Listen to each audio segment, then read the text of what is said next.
capítulo 8 de la carta de Pablo a los romanos. Y hoy llegamos al último versículo de la sexta sección en que dividimos ese capítulo cuando comenzamos y dijimos que para su estudio lo íbamos a dividir en 7 partes, en 7 secciones o subsecciones. Y hoy llegamos, repito, al versículo 34, que es el último versículo de la penúltima sección en ese capítulo 8, donde el apóstol está llegando a la conclusión de sus argumentos acerca de la seguridad de la salvación del creyente. Eso es lo que tenemos ahí en ese versículo 34. Y os digo la idea fundamental. La idea que dice ahí el apóstol en ese versículo es que nadie que crea en el Señor puede ser condenado. Esa es la idea resumen de todo lo que vamos a hablar en esta mañana y quizás también en otro día. Así que después de hablar tantas cosas, el apóstol está llegando al final de su razonamiento para decirnos que es imposible, repito, que nadie que crea verdaderamente, como dice la Escritura, puede ser condenado. Este versículo dije en otra ocasión, el día anterior, que está relacionado directamente con el anterior, con el que lo precede. Solo que el apóstol cambia de forma ligeramente distinta la pregunta y la respuesta. En el versículo 33, si lo tenéis abierto, él dijo, ¿quién acusará? Y ahora en el versículo 34 lo que dice es, ¿quién condenará? Prácticamente nos lleva a pensar lo mismo, pero repito, la idea es ligeramente distinta y emplea palabras que son distintas. Antes, ¿quién acusará? Y ahora, ¿quién condenará? Antes nos ha enfrentado a una posible acusación y nos ha hecho el razonamiento, y ahora nos va a mostrar o nos va a poner frente a una posible condenación y nos va a mostrar también el razonamiento. ¿Por qué hace esto Pablo? Pues yo creo que Pablo, como ya hemos estado viendo muchas veces, como buen pastor y como buen maestro, sabe que todos los cristianos, en mayor o menor medida, pues tenemos dudas. Pablo sabe, nos lo ha dicho en el capítulo 8 anteriormente, que debido a los problemas que vienen a nuestras vidas como cristianos, a veces podemos dudar de nuestra fe. Pablo sabe que el enemigo también nos tentará muchas veces diciendo, tú eres cristiano y todavía sigues de esta manera. Así que Pablo sabe que algunas veces los cristianos podemos perder la confianza. Repito, los problemas de la vida son tantos, nuestros pecados y nuestros fracasos son tantos, las tentaciones son tantas, que a veces nos podemos preguntar, con lo que yo hice, ¿cómo no voy a ser condenado? Nos podemos preguntar, y con lo que he estado haciendo, incluso siendo creyente, ¿cómo es que no voy a ser condenado? ¿Cómo es que con tantos problemas, pecados y tentaciones puedo tener el gozo que debo tener en el Señor? ¿No me estaré engañando a mí mismo con respecto a mi fe y al final seré condenado? Eso es lo que Pablo intenta que todos pensemos. Así que por esto el apóstol está considerando todas las objeciones posibles. Ya en los versículos anteriores ha dicho, bueno, si Dios es por nosotros, ¿quién contra nosotros? Nos ha llevado a mirar el poder de Dios. Nos ha llevado a mirar también el amor de Dios en Cristo Jesús. Nos ha llevado a mirar la justicia de Dios y ahora nos va a llevar a mirar, pues, si hay o no posible condena en Dios. Eso es lo que está haciendo el apóstol. Es decir, está dando cada vez un paso más para decirnos que es imposible que ningún cristiano sea condenado, y esto en base a la obra del Señor Jesucristo. ¿Comprendido entonces por qué el apóstol lo hace? Y creo que hay una razón más, porque es que los que conocéis la Escritura sabéis que en la Escritura se nos dice una y otra vez que será el Señor Jesucristo el que nos juzgará, el que juzgará a todo el mundo. ¿Nos acordamos? Cuando Pablo predicó en Atenas, dijo, ha establecido un día en que juzgará a todo el mundo por aquel que levantó de los muertos. El mismo Señor dice en el Evangelio de Juan que el Padre le ha encomendado a él todo juicio, que el Padre a nadie juzga, sino que todo juicio dio al Hijo. Así que una y otra vez se nos dice que el Hijo será el que juzgue. Y además el Hijo tiene ahora toda potestad, como dijo, me ha sido dada toda potestad en el cielo y la tierra.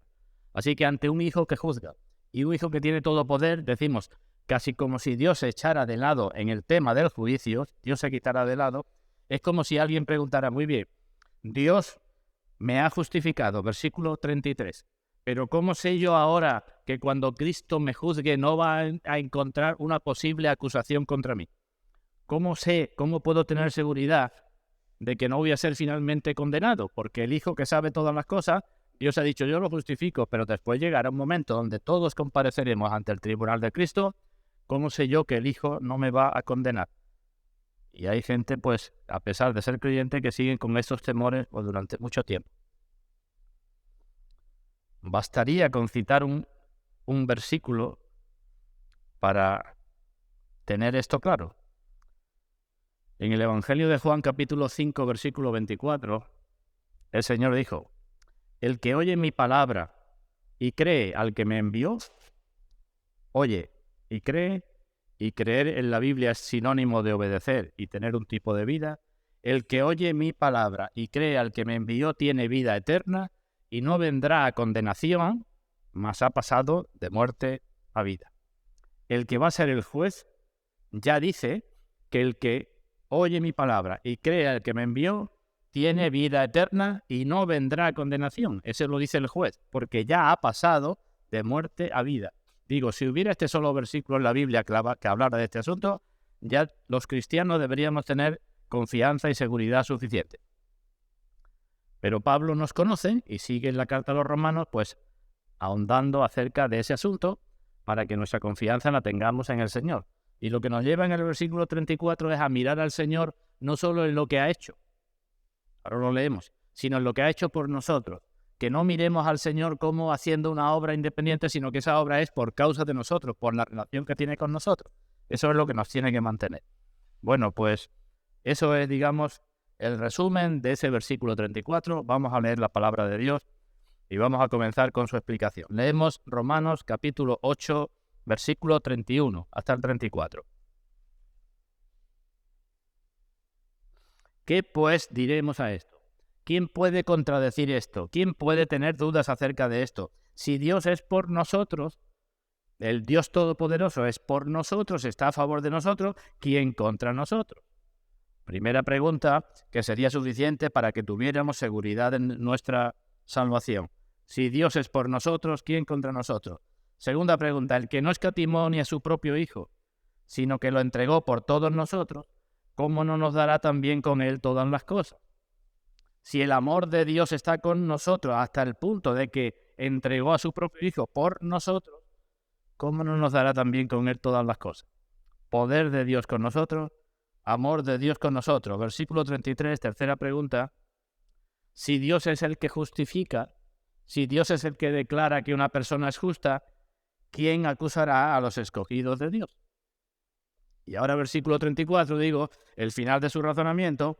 Cuarta pregunta, ¿quién es el que condenará? Ya no habla de acusación, sino de condena. ¿Quién es el que condenará?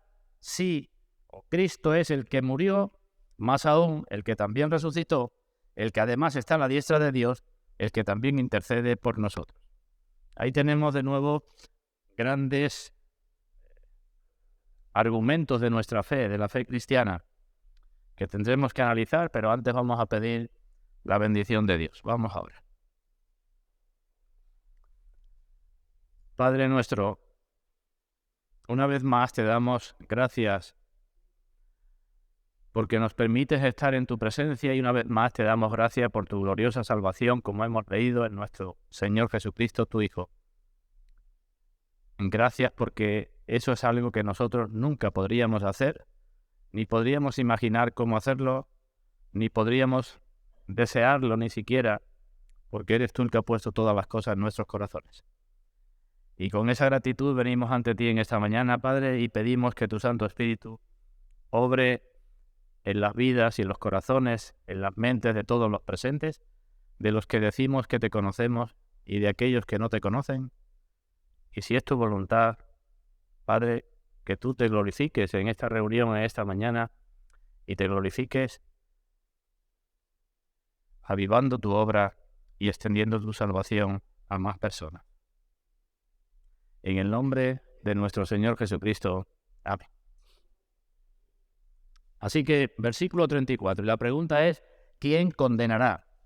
Voy a hacer una pequeña introducción y voy a hablar de un aspecto de este versículo porque otro había dos cosas, como ahora diré dentro de un momento en el versículo, que debía de tratar, pero he pensado que las dos serían demasiado amplias en el tiempo y para no cansarnos vamos a quedarnos con la primera.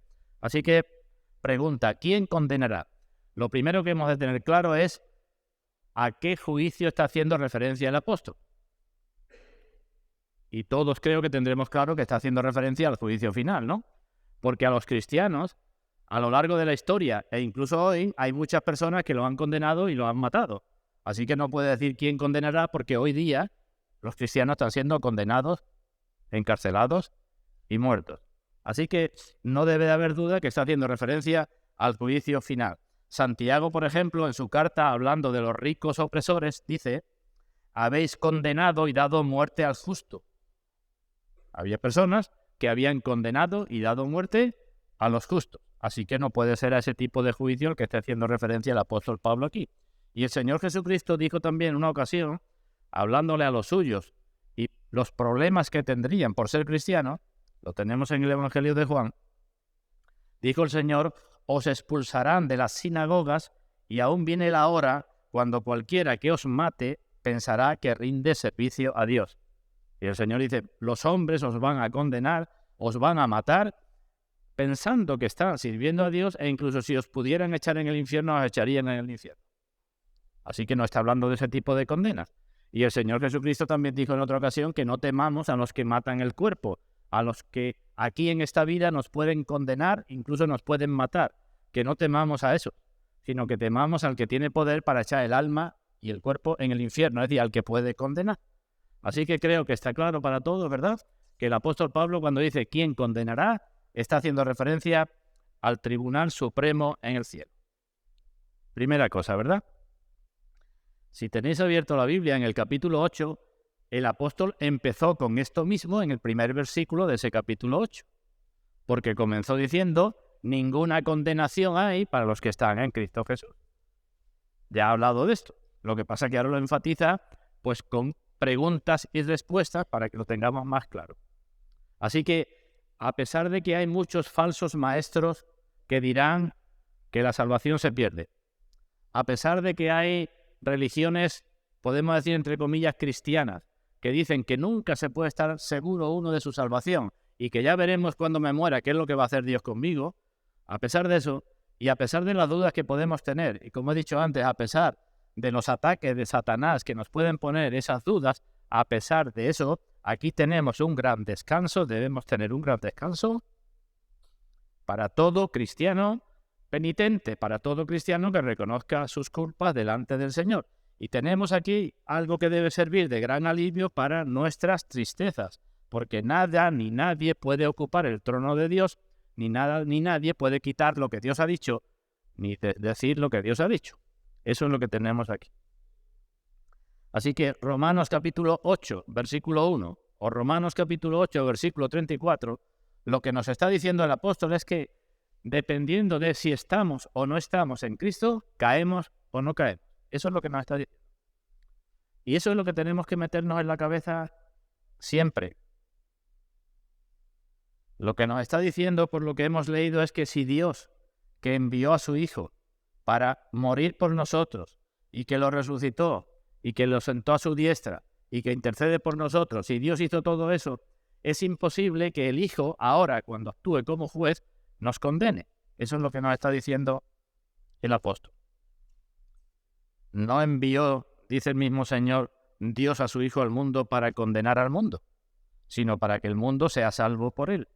El que no cree ya es condenado. No hace falta que se condene a nadie. Si no cree, ya es condenado. Pero Dios no envió a su Hijo al mundo para condenar, sino para que el que crea en él sea salvo. El Señor Jesucristo dijo que vino a buscar y a salvar lo que se había perdido, ¿verdad? Su objetivo no es condenar, sino buscar y salvar lo que se había perdido. Y los que conocemos la Escritura podemos decir cómo de perdida estaba la humanidad, cómo de perdido estábamos nosotros, y el Señor vino a buscar y a salvar lo que se había perdido. Tan perdido como una oveja que se perdió, tan perdido como una moneda que se perdió, tan perdido como el hijo pródigo que se perdió, tan perdido como un viajero por el desierto que se ha perdido y no sabe salir de allí, tan perdido como alguien que tiene una enfermedad incurable. tan perdido para Dios, tan perdido para las cosas espirituales, tan perdido para todo lo bueno. Así estábamos de perdidos. Y el Hijo vino a buscar y a salvar lo que se había perdido. Y si tenéis abierto el versículo 34 todavía, podemos ver, digamos, cómo el apóstol va subiendo en su razonamiento. Porque después de hacer la pregunta, ¿quién es el que condenará? Dice, Cristo es el que murió. ¿No sería eso ya suficiente? Porque si nos preguntamos, bueno, ¿y por qué murió Cristo? ¿Y para qué murió Cristo? Eso ya sería suficiente para nuestra seguridad. Pero no se queda ahí. Dice, Cristo es el que murió. Y ahora que dice, más aún. Por si tenéis dudas, o todavía para vosotros no es suficiente, no solamente Cristo murió por vuestros pecados, sino que más aún, todavía más, resucitó. En el capítulo 4, Pablo nos ha dicho que el Señor murió por nuestras transgresiones y resucitó para nuestra justificación. Último versículo del capítulo 4. Así que no solamente murió, sino que todavía más resucitó. Y sigue diciendo, después de esto que resucitó, el que dice, además, está a la diestra de Dios. Y no solamente murió, no solamente resucitó y Dios lo resucitó y ahora pues haz con tu vida lo que quieras, sino que además está a la diestra de Dios. Y sigue diciendo, el que también no solamente está a la diestra de Dios en señal de poder, eso significa estar a la diestra de Dios, sino el que también allí, a la diestra de Dios, intercede por nosotros. Vemos entonces cómo va enfatizando una cosa y otra va subiendo el nivel. Bueno, pues esto es lo que tenemos en el versículo. Y esto es lo que vamos a considerar. Y decía antes que vamos a considerar dos cosas y nos quedamos con la primera, porque el versículo tiene una cosa que no está tan explícita, pero que debemos entender, y otra que está explícita. La primera cosa en la que me voy a detener esta mañana es el gran privilegio que tenemos los creyentes y que no debemos de perder, de no tener temor de la condenación. Eso está ahí entre líneas, ¿verdad? Y la segunda cosa es que no solamente no debemos tener temor, sino que debemos tener un gran gozo basado en la obra de Cristo. Esas son las dos cosas. Así que fuera temores y gran gozo. Y los cristianos algunas veces no tenemos gozo y tenemos temores. Y ahí tenemos un versículo que sirve o que debe servir para las dos cosas. Así que hablamos hoy del gran privilegio de no tener temores. Se puede no tener temor de una condena, porque es lo que se habla aquí, ¿verdad? ¿Quién condenará? Porque uno se autoengañe, ¿verdad? Uno puede decir, bueno, pues yo no temo, porque todo es mentira, o por lo que sea. Y yo me engaño, me convenzo a mí mismo. Pero aquí esa falta de temor está, digamos, en una base sólida que es la obra de Cristo, ¿verdad? Y el gran privilegio lo podemos entender mejor si tenemos en cuenta cómo es la condena de la que aquí se habla, cómo es la imposibilidad de que nadie se quite sus propios temores a la condena y cómo es la paz que se obtiene del Señor Jesucristo. ¿Comprendido? Entonces hablamos del gran privilegio enorme cuando miramos la condena como es de enorme, privilegio enorme cuando miramos que era imposible que yo me quitara esos temores por mí mismo, y privilegio enorme porque no solamente no tengo temor, sino que debo tener paz en el Señor Jesucristo. Pues comencemos entonces. Privilegio enorme por la condena que es enorme. ¿Cómo es la condena? Acompañadme al Evangelio de Mateo capítulo 25. Mateo capítulo 25. Sabéis que ahí habla el Señor, el mismo Señor del juicio final, ¿verdad? De que Él separará a las ovejas de los cabritos. A uno le dirá, venid, y a otro le dirá, apartaos. Es el Señor Jesucristo el que habla. Por cierto que hay personas que se llaman cristianas y dicen que creen en el Señor Jesucristo y luego reniegan de casi todas las cosas que dice el Señor Jesucristo. No sé cómo entienden. El Señor Jesucristo puede salvar, pero el Señor Jesucristo que habla aquí capítulo 25 de Mateo de un juicio final, eso no me lo creo. Bueno, pues en Mateo capítulo 25, versículo 41, dice el Señor que en ese juicio dirá, y lo dirá Él, dirá a los de la izquierda, apartaos de mí, malditos, al fuego eterno preparado para el diablo y sus ángeles. Digo, gran privilegio de no tener temores, porque la condena es enorme. En la frase esa del Señor vemos que hay dos aspectos, uno negativo y otro positivo. ¿El negativo cuál es? Apartaos de mí, es decir, lejos de la presencia de Dios para siempre. Ese es el aspecto negativo. Pérdida del favor de Dios, pérdida de estar en la gloria de Dios. Los que el Señor llama malditos, no lo llama Emilio, sino el Señor, los que llama malditos estarán separados de Dios, aunque han sido creados a su imagen y semejanza, estarán separados del Redentor, porque han despreciado la obra del Redentor, y estarán separados del Espíritu Santo, porque han despreciado todos los esfuerzos, podemos decir, todos los llamados del Espíritu Santo que haya estado haciendo en sus corazones o en sus conciencias, y evidentemente separados de todo el pueblo de Dios. Esa es una parte de la condena. No sé si os acordáis, cuando el apóstol Pablo se fue a despedir de los ancianos de la iglesia de Éfeso, lo tenemos en el libro de Hechos de los Apóstoles, y les dijo que no verían más su rostro, se pusieron de rodillas en la orilla y todos lloraron porque el apóstol había dicho, no veréis más mi rostro. Bueno, pues ese llanto no será nada comparado con aquellos que no verán nunca más el rostro de Dios. Para siempre, excluido, sin esperanza y sin posibilidad de salvación. Job, en su libro, hablando de los impíos, dice que los incrédulos le dicen a Dios, apártate de nosotros, porque no queremos el conocimiento de tus caminos. Los incrédulos, poco o mucho conocimiento que puedan tener de Dios, le dicen a Dios, apártate de nosotros, o por lo menos no te acerques mucho a mí y a nosotros, porque no queremos el conocimiento de tus caminos. Yo quiero seguir andando a mi manera, yo quiero hacer con mi vida lo que a mí me parezca. Bueno, pues ese deseo, apártate de mí, porque no quiero andar en tus caminos, ese deseo se cumplirá después de la muerte. Y entonces, cuando ya no haya remedio y no quiera que Dios esté apartado, entonces estará apartado de Dios para siempre. No habrá posibilidad de rectificar. Ese es el aspecto negativo de la sentencia. Pero hay también un aspecto positivo, porque dice el Señor, apartaos de mí, malditos. Malditos, porque la ley de Dios los maldice. Al fuego eterno preparado para el diablo y para sus ángeles.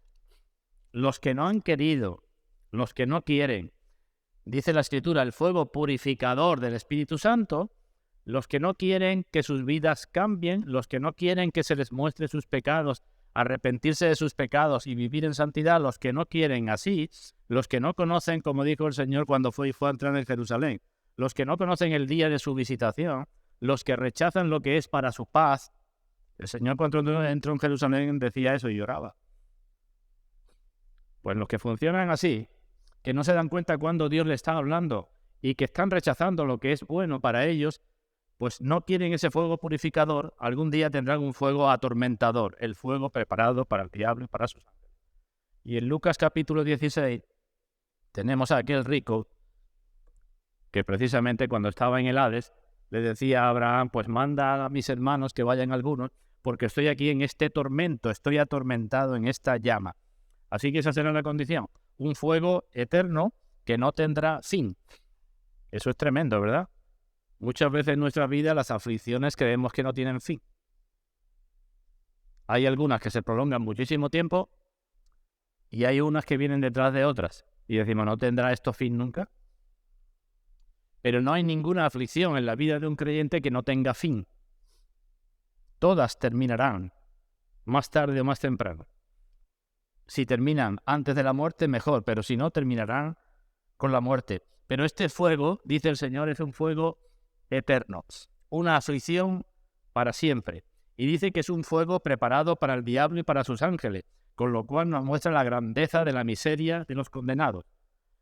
Los que sean condenados tendrán la compañía del diablo y de sus ángeles. Esa compañía de aquellos que le han tentado y que le han dicho por este camino es mejor, esa será su compañía para siempre. Así que aquí está la sentencia. Y frente a ella digo, qué gran privilegio tenemos los cristianos y cuán agradecidos debemos de estar por saber que esa condena, esa sentencia no nos va a alcanzar a nosotros. Nada ni nadie nos puede condenar. En vez de estar junto al diablo y sus ángeles, junto a Dios, en vez de un fuego eterno, en la gloria eterna, en vez de en una terrible compañía, en la compañía de Dios y de su familia. Así que es fundamental tener este conocimiento y este convencimiento, ¿no? ¿Quién lo tiene? Pues el versículo 34 nos lo dice. Aquella persona que cree, aunque está de forma muy resumida, que Cristo murió. ¿Por qué murió? Por mis pecados. Luego creo que tengo pecado y que merecen el infierno y me arrepiento de mis pecados. Creen que Cristo resucitó. ¿Eso qué significa? Que Cristo pagó verdaderamente por mis pecados y Dios aceptó su obra.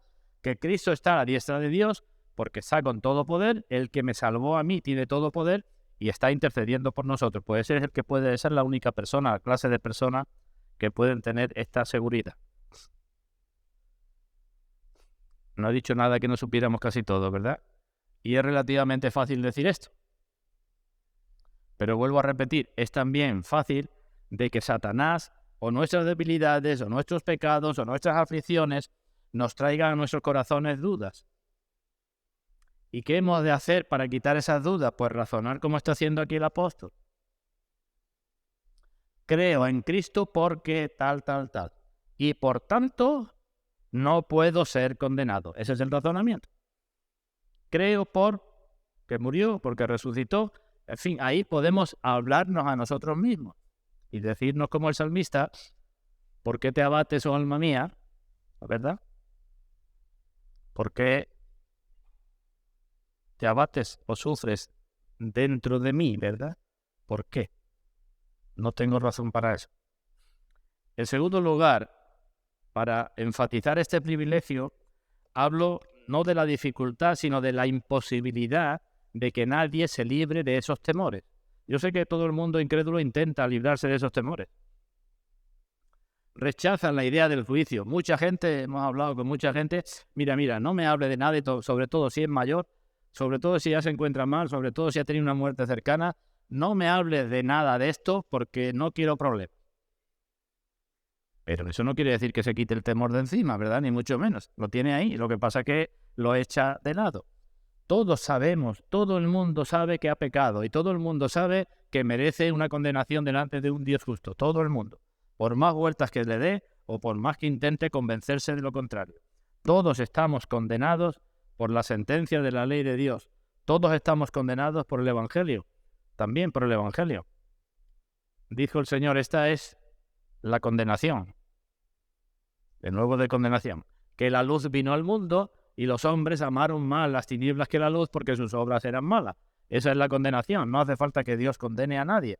Y nadie tiene excusa, ni nadie puede alegar desconocimiento de la ley de Dios porque todo el mundo tiene su conciencia. Juan dice en su primera carta, si queréis acompañarme, primera de Juan capítulo 3, versículo 20. Primera carta de Juan, capítulo 3, versículo 20. El apóstol habla de nuestro corazón, que es lo mismo que decir de nuestra conciencia. Primera carta de Juan, capítulo 3, versículo 20, dice, si nuestro corazón nos reprende, nuestro corazón nos reprende. Otras versiones dicen si nuestro corazón nos condena. Dicen otras versiones. Nuestro corazón nos condena. A todo el mundo su corazón lo reprende. Y a menos que esa condena, esa reprensión, se quite con una base sólida, nadie puede dejar de tener temor. ¿Sigo? Estoy hablando del privilegio porque los cristianos no tenemos temor. No debemos tener temor del juicio. Hay algunos, dice el mismo Pablo, que dice que habiendo entendido el juicio de Dios que los que practican tales cosas son dignos de muerte, eso, ¿cómo lo han entendido? En sus conciencias saben que los que hacen tales cosas son dignos de muerte, son dignos de condena, no solo las hacen, sino que se complacen con los que las practican. Esto lo tenemos a la orden del día, ¿verdad? Quizás no tengamos amigos o amigas viciosos y participemos con ellos en grandes vicios. Pero en mayor o menor medida hoy casi todo el mundo funciona como le parece, contrariamente a lo que Dios dice. Y no es fácil, no es difícil, perdón, de que una persona se complazca con los que hacen eso. Y no quiero poner pecados concretos, pero cada uno podéis traerlo a vuestra cabeza. ¿Qué hace aquella joven? Pues está bien, porque si eso es lo que hace todo el mundo, no solamente yo también voy a ver si lo hago, sino que me voy a complacer que sí, que está bien, que no pasa nada. Y así podemos seguir adelante, ¿verdad?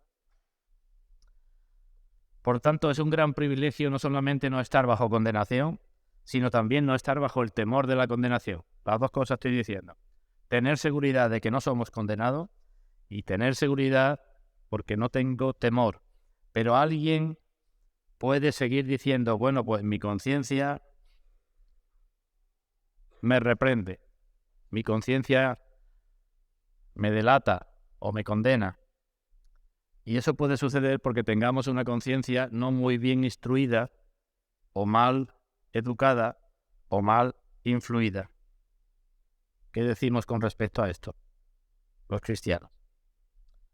En la carta a los Hebreos, hablando de los antiguos sacrificios, dice el escritor que aquellos sacrificios no podían hacer perfecto en cuanto a la conciencia al que practicaba ese culto. Los antiguos sacrificios no podían hacer perfecto en la conciencia, no podían dejarle tranquila la conciencia de los que practicaban aquel culto.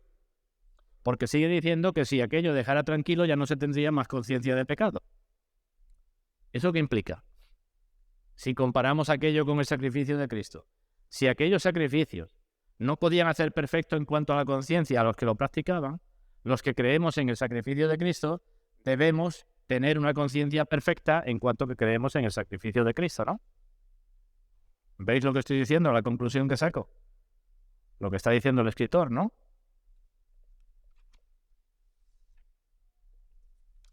Juan escribe también en su primera carta, en esto se ha perfeccionado el amor en nosotros, para que tengamos confianza en el día del juicio. Para que los cristianos tengamos confianza en el día del juicio. En el amor no hay temor, sino que el perfecto amor echa fuera el temor, porque el temor lleva en sí castigo, de donde el que teme no ha sido perfeccionado en amor. Y digo que es relativamente fácil que una persona justificada, que verdaderamente cree, pueda seguir teniendo ese temor. ¿Qué hacemos entonces cuando nuestra conciencia funcione así?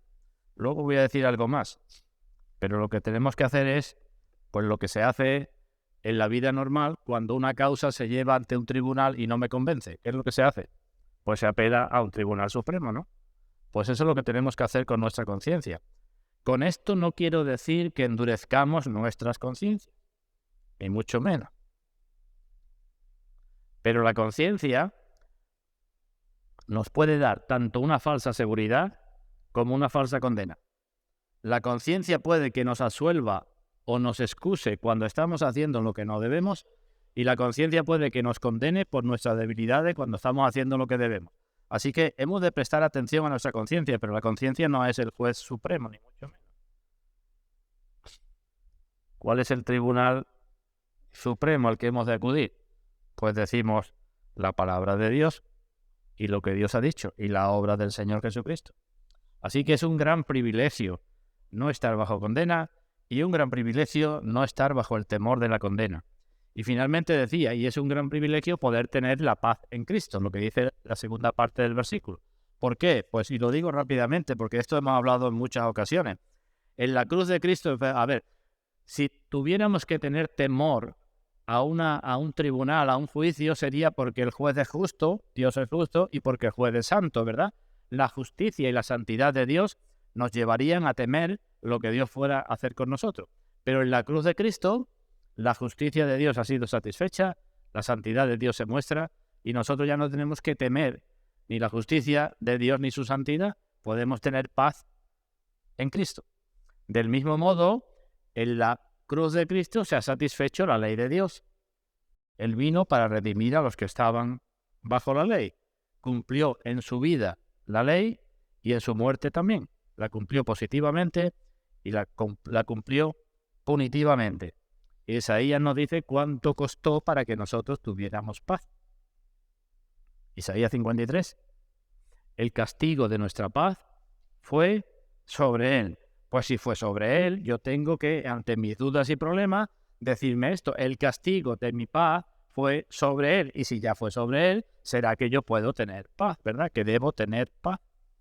Y finalmente, hemos de basar nuestra paz también en que cumplimos las condiciones del Evangelio. ¿Qué dijo el Señor Jesucristo? El que creyere y fuere bautizado será salvo. Eso dice el Evangelio, ¿verdad? Pues yo tengo que tener paz en eso si yo digo creo. Y creo no porque me engañe a mí mismo, como decía antes, sino porque creo en la muerte, en la resurrección, en que Cristo ascendió y está a la diestra de Dios. Así que yo creo que podemos concluir, sin alargarme más en esto. En el capítulo 8 de Romanos también vimos en una ocasión que el apóstol dice que no tenemos espíritu de esclavitud para estar otra vez en temor, sino que tenemos el espíritu de adopción que nos hace clamar Abba Padre. Pues podemos tener paz, ¿verdad? En definitiva, un gran privilegio indescriptible porque nada ni nadie nos puede condenar. Privilegio que nos damos cuenta de lo grande que es si miramos la sentencia de Dios, si miramos la imposibilidad de nosotros quitarnos nuestros temores por nosotros mismos y si miramos la paz que podemos tener porque en la cruz de Cristo la ley ha sido satisfecha, la justicia, la santidad de Dios y creemos lo que nos dice el Evangelio. Y todo eso en que Cristo murió y más aún el que también resucitó y el que además, eso es lo que nos dice. Esa es la primera parte del versículo que quería comentar. Los 4 aspectos de la obra de Cristo que vienen después, si el Señor lo permite, lo haremos en otro día. Pero termino ahora con algo de aplicaciones para todos nosotros. Aplicaciones. La primera aplicación que encontramos aquí. Pues a raíz de lo que leemos y de lo que he dicho, aquí vemos la mala condición de los incrédulos, que se encuentran... ¿Cómo se encuentran los incrédulos? Bajo condena. Y bajo condena no de sus propias conciencias únicamente, sino bajo condena del propio juez. Y por eso decía antes que los incrédulos no quieren analizarse, ni quieren mirarse, ni quieren mirar hacia arriba, ni quieren mirar nada, no quieren hacer nada que les quite su propia paz. Pero el diablo también nos puede dar paz, ¿verdad? Los incrédulos actúan como los niños chicos que están dándose un banquete de chuchería escondido de sus padres, pero que saben que están haciendo mal. Pero me escondo, que mis padres no me vean, y yo me voy a hartar de cosas que no debo. Pues eso es lo que hacen los incrédulos con la voz de su conciencia. No quieren pararse a tener pensamientos serios acerca de su vida, acerca de su muerte. Os he dicho al comienzo, y lo repito porque algunos no estabais, ayer por la tarde el padre de unos hermanos estuvo a punto de morir de atragantamiento y no se murió porque Dios puso la mano. Pero perdió el conocimiento y lo daban por muerto. Entonces hemos de mirar lo que somos, hemos de mirar cómo estamos, hemos de mirar cuál es nuestra condición, hemos de mirar a Dios y no hemos de intentar acallar a nuestros corazones o a nuestras conciencias si nos condenan. Porque el Señor dice, no hay paz para los impíos. No es que siempre la conciencia nos esté delatando, pero nos seguirá con su aguijón diciendo, esto es, o esta es tu situación. Así que esta es la condición de los incrédulos, una condición muy miserable y muy distinta a la de los creyentes. El creyente no quiere endurecer su conciencia, aunque la conciencia le diga, estás pecando delante de Dios, y a pesar de eso, el creyente puede tener paz, aunque la conciencia le muestre sus pecados. También nos tiene que mostrar los méritos de Cristo. Y digo un poco más acerca de lo que debemos hacer los creyentes cuando nuestra conciencia nos condene. ¿Qué podemos hacer? ¿Lamentarnos y quejarnos y ya está? Insisto en lo de antes. La voz de la conciencia no la podemos despreciar. No estoy diciendo que no prestemos atención a nuestra conciencia. Tanto los creyentes como los incrédulos debemos escuchar la voz de nuestra conciencia, porque la conciencia es el vigilante que Dios ha puesto en nuestro interior, el que nos conoce mejor que nadie. Dice Pablo, ¿quién de los hombres sabe las cosas del hombre sino el espíritu del hombre que está en él? Es lo mismo que decir el corazón o la conciencia. ¿Quién sabe lo mío de dentro sino yo mismo? Y la conciencia que me ha puesto Dios, ¿verdad? La conciencia, por tanto, es el juez de Dios y no podemos sospechar que la conciencia se vaya a portar mal con nosotros, ni que sea una conciencia rigurosa, ni que sea parcial, ni que tenga mala voluntad. Dice en el libro de Proverbios que es la lámpara de Dios que escudriña lo más profundo del corazón. De modo que la conciencia no la echemos fuera, ni creyentes ni incrédulos, porque si la conciencia nos condena, mucho más nos puede condenar Dios. Los frenos de la conciencia son los frenos de Dios. Y no podemos suavizar los dictados de nuestra conciencia. Así que hemos de prestar atención a la voz de nuestra conciencia. Pero la conciencia no es infalible. La conciencia no es el juez supremo y debemos corregir nuestros errores de conciencia. ¿Cómo lo hacemos? Es lo mismo que decir, ¿cómo perdemos nuestros miedos? ¿Cómo perdemos nuestras dudas si somos verdaderos creyentes? Os he dicho antes, primero acudamos de un tribunal a otro tribunal. Si nuestra conciencia nos condena ante la ley de Dios, hemos de reconocer que esa condena es justa y es merecida. No decimos esto no tiene importancia, sino la condena es justa y es merecida. Hay muchas confesiones de pecado en la Escritura. Una de ellas, de Nehemías, dijo en una ocasión, «Tú eres justo, oh Dios, en todo lo que ha venido sobre nosotros, porque rectamente has hecho, mas nosotros hemos hecho lo malo». Pero los cristianos tenemos la facultad de acudir a otro tribunal. Ante el tribunal de la ley, nuestra conciencia nos condena. ¿A qué tribunal acudimos entonces? ¿Cuál es el tribunal superior? Decimos, vamos a acudir al tribunal de la gracia. Cuando tengamos dudas, cuando nuestra conciencia esté equivocándonos, esté entristeciéndonos por nuestros pecados, reconozcamos que ante la ley tenemos culpa, pero vayamos también al tribunal de la gracia, como dice la carta a los hebreos, ¿verdad? Porque tenemos este sumo sacerdote, acudamos al trono de la gracia y allí podemos encontrar el descanso, porque como decía el salmista, Señor, si mirares los pecados, ¿quién podrá mantenerse? Pero en ti hay perdón para que seas reverenciado. Y en otro salmo decía, no entres en juicio con tu siervo, porque no se justificará delante de ti ningún ser humano. Mi conciencia me dirá esto, y ningún ser humano yo sé que es así. Me puedo justificar, pero tú eres el Dios que justifica gratuitamente por tu gracia. Pero si esto no es suficiente, ¿qué hacer?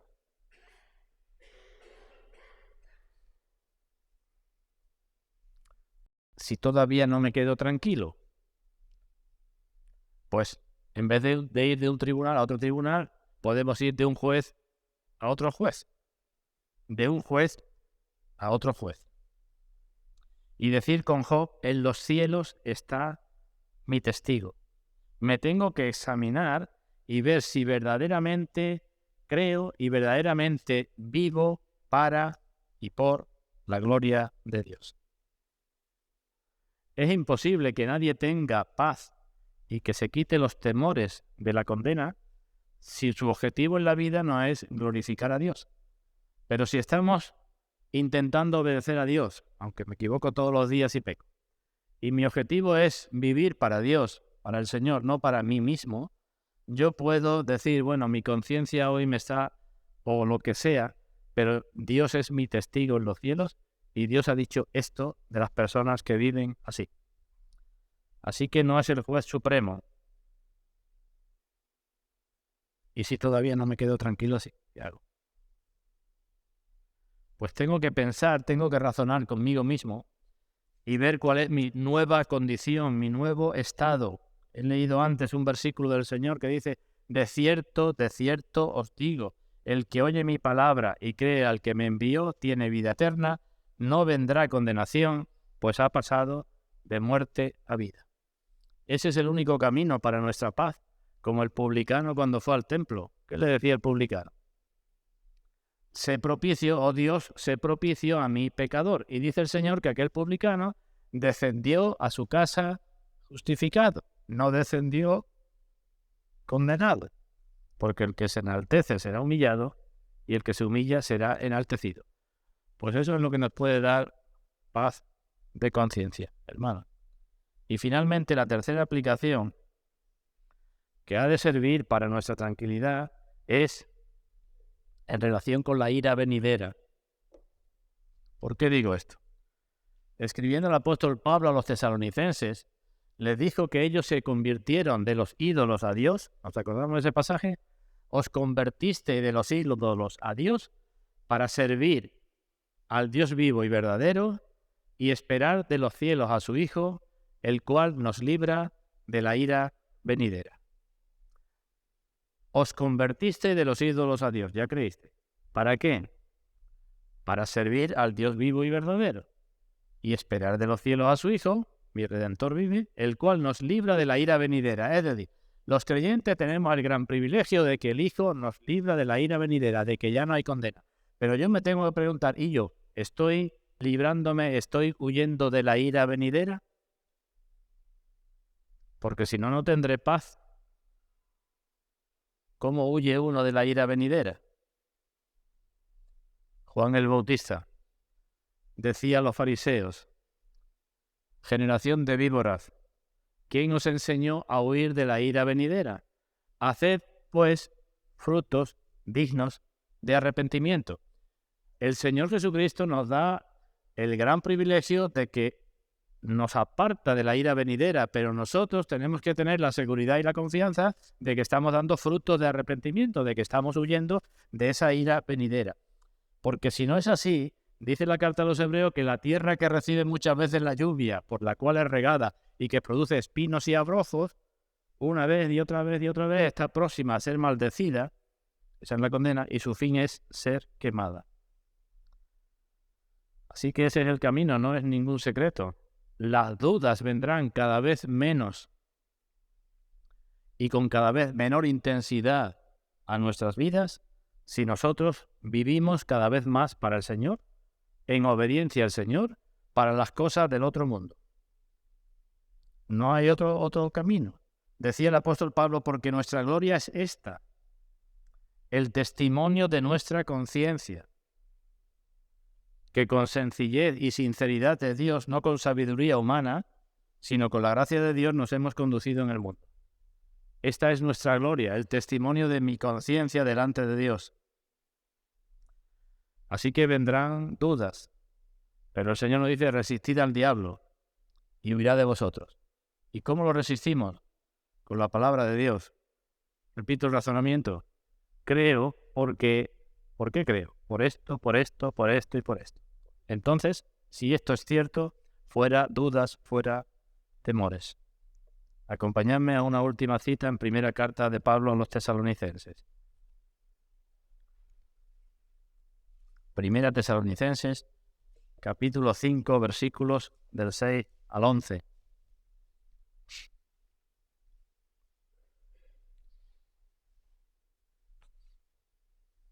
Leo el 5 también.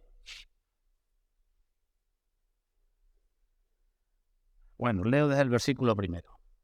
Puesto que hablamos de la otra vida, de la resurrección, leo 1 Tesalonicenses capítulo 5, versículo 1. Hablando de la venida del Señor, el apóstol dice al final del capítulo 4, alentaos los unos a los otros con estas palabras.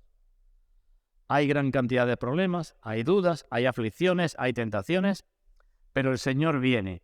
Y el Señor viene y con Él resucitarán los muertos y con Él los que queden serán transformados. Por tanto, alentaos con estas palabras. Y capítulo 5. Pero acerca de los tiempos y las ocasiones, no tenéis necesidad, hermanos, de que yo os escriba, porque vosotros sabéis perfectamente que el día del Señor vendrá así como ladrón en la noche. No tenemos necesidad, que siempre a lo largo de la historia ha habido muchos que le gustan poner fechas. No tenemos necesidad de fechas, pero sabemos que el día del Señor vendrá como ladrón en la noche, que cuando digan paz y seguridad, el Señor dice, igual que en los días de Noé, estarán comiendo, bebiendo, casándose, dándose en casamiento. Cuando digan paz y seguridad, entonces vendrá sobre ellos destrucción repentina, como los dolores de la mujer encinta, y no escapará. Y ahora el creyente, mas vosotros, hermanos, no estáis en tinieblas, para que aquel día os sorprenda como ladrón. Porque todos vosotros sois hijos de luz e hijos del día, no somos de la noche ni de las tinieblas. Por tanto, y ya he hablado de la segunda venida del Señor, ya ha hablado de que no nos debe sorprender, ya ha hablado de que nosotros no somos hijos de las tinieblas, sino que debemos andar de otra manera. Por tanto, versículo 6, no durmamos como los demás, sino velemos y seamos sobrios. No durmamos, no nos adormezcamos a nosotros mismos, no nos arrullemos, no estemos intentando acallar nuestra conciencia, no estemos dejando el problema para más adelante que no quiero tocarlo. No durmamos como los demás, sino velemos y seamos sobrios, pues los que duermen, de noche duermen, y los que se embriagan, de noche se embriagan. Pero nosotros que somos del día, seamos sobrios. ¿Veis que repite lo mismo en el versículo 6 y en el versículo 8? Se espera de los cristianos que seamos sobrios. Y en otro sitio también se dice que seamos sobrios. Los cristianos tienen que ser sobrios, porque con eso muestran que están viviendo esperando al Señor Jesucristo, no intentando sacar a este mundo el máximo partido posible. Seamos sobrios, habiéndonos vestido con la coraza de fe y de amor y con la esperanza de salvación como yelmo. Y ahora la tranquilidad y la seguridad, porque no nos ha puesto Dios para ira, no nos va a condenar, sino para alcanzar salvación por medio de nuestro Señor Jesucristo. Vuelvo a repetir la misma idea, quien murió por nosotros. No dice como Pablo en Romanos, las distintas etapas, simplemente que murió por nosotros. Para que ya sea que velemos o que durmamos, vivamos juntamente con Él. ¿Entendemos bien esa parte final? Ya sea que velemos. El Señor Jesucristo murió por nosotros y por eso Dios no nos ha puesto ira, sino para alcanzar salvación, ya sea que velemos o que durmamos. Esa última palabra, durmamos, tiene una doble interpretación. Y las dos son posibles. Y os digo las dos. Aquí nos está diciendo que los que velemos, los que estamos viviendo, velando, vamos a vivir juntamente con Cristo. Pero también dice que los que duermen van a vivir con Cristo, ¿verdad? Ya sea que velemos o que durmamos. ¿Qué significa ese dormir? Pues se puede entender como en otros lugares de la Escritura, los que han dormido con el Señor, es decir, los que han muerto vivirán con el Señor, pero también se puede entender a la luz del versículo 6, donde el apóstol Pablo está hablando de los que duermen y de los que velan.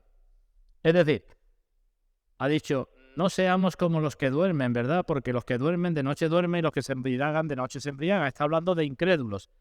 Entendido así, podemos comprender que aquí se está hablando de cristianos que han caído. Ya sea que velemos o que durmamos, ya sea que estemos viviendo como tenemos que vivir como cristianos, o ya sea que estemos viviendo prácticamente igual que los que duermen, pues aún así, aunque hayamos caído, aunque nuestros pecados sean grandes, aunque las tentaciones sean grandes, aún así Dios no nos ha puesto para ira, sino para que vivamos con Cristo, que murió por nosotros.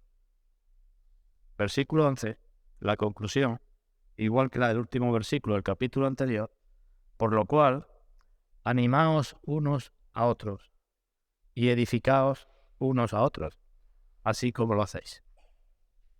Así que, hermanos, tenemos una gran base para tener ánimo, una gran base para nuestro consuelo, porque tenemos un enorme privilegio, mucho más grande de lo que nosotros mismos podemos llegar a abarcar.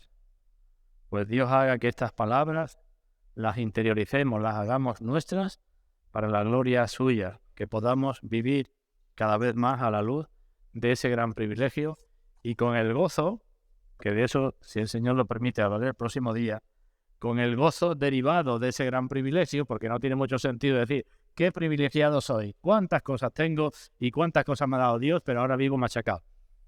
A la luz del gran privilegio y a la luz del gran gozo, porque Cristo es el que murió, más aún el que resucitó, el que también está a la diestra de Dios y el que también intercede por nosotros. Pues que Dios bendiga su palabra, hermano, que así sea.